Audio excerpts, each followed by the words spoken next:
ઓલપાડના કીમપુર વિસ્તારમાં આવેલા state highway 65 પર મોટા બોરસરા પાટિયા નજીક ચાલી રહેલી કામગીરીને કારણે વાહન ચાલકો ભારે મુશ્કેલીમાં મુકાયા છે।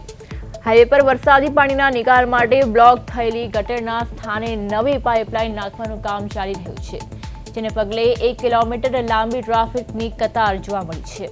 પરિસ્થિતિને નિયંત્રિત કરવા માટે જીઆરડી જવાનો છેલ્લા 1 કલાકથી ભારે જહેમત ઉઠાવી ટ્રાફિકને ક્લિયર કરાવવા પ્રયાસ કરી રહ્યા છે। ટ્રાફિકની વાહન ચાલકો જેવી રીતે હેરાન પરેશાન બન્યા છે। મોટા બોરસરા પાટિયા નજીકની આ ઘટના છે।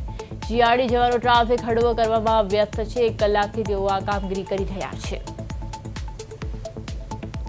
ઓલપાડના કીમપુર વિસ્તારમાં સ્ટેટ હાઈવે 65 પર ટ્રાફિક જામ થઈ ગયો છે અને ટ્રાફિક જામના કારણે નોકરી પર જતા વાહન ચાલકો ટ્રાફિકમાં ફસાઈ ગયા છે।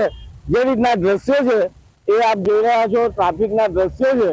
અને કીમ ચાવસ્તા તરફ જવાના જે સ્ટેટ હાઈવે છે એના પર ટ્રાફિક જામ થઈ ગયો છે। મસ્ત મોટી લાઈન લાગી ગઈ છે અને જે લાઈન લાગી છે એનું જે કારણ છે, મોટા બોરસરા સ્ટેટ હાઈવે પર જે ગટરની કામગીરી ચાલી છે। રસ્તામાં વરસાદી પાણીના નિકાલ માટે જે ગટર ભૂંગળા નાખવામાં આવી રહ્યા છે ને એના કારણે આ ટ્રાફિક જામ થઈ ગયો છે। જો કે સવારે જે રીતે ટ્રાફિક જામને કારણે જે નોકરિયાત વર્ગ છે, જે નોકરી પર જઈ રહ્યો છે, જે ટ્રાફિકમાં ફસાઈ ગયો છે, ટ્રાફિક પોલીસ છે, જીઆરડી જવાનો છે, તો છેલ્લા અડધો કલાકથી તેઓ આ ટ્રાફિક ખુલ્લું કરવા માટે તેઓ કામે લાગ્યા છે। પરંતુ ટ્રાફિક જામ એટલી વિકરાળ બની ગયો છે કારણ કે એક તરફ કંપનીના વાહનો હોય છે, બસ હોય છે, એ કામદારોને લઈને જતી હોય તો તેઓ પણ રસ્તો ક્રોસ કરતી હોય છે, તો એના કારણે બી ટ્રાફિક જામ થતો હોય છે।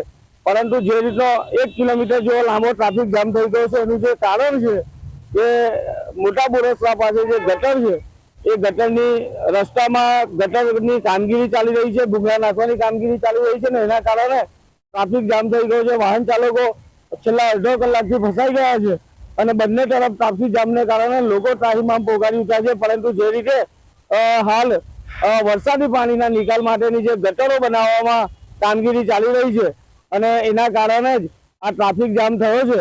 પરંતુ સવાર સાંજ જે રીતે ટ્રાફિક જામ થાય છે ત્યારે પોલીસે ભારે કસરત કરવાનો વારો આવે છે અને હાલ ટ્રાફિક જામના કારણે વાહન ચાલકો પરેશાન થઈ ગયા છે। કિરણસિંહ ગોહિલ, પ્રદેશ 24 ગુજરાતી।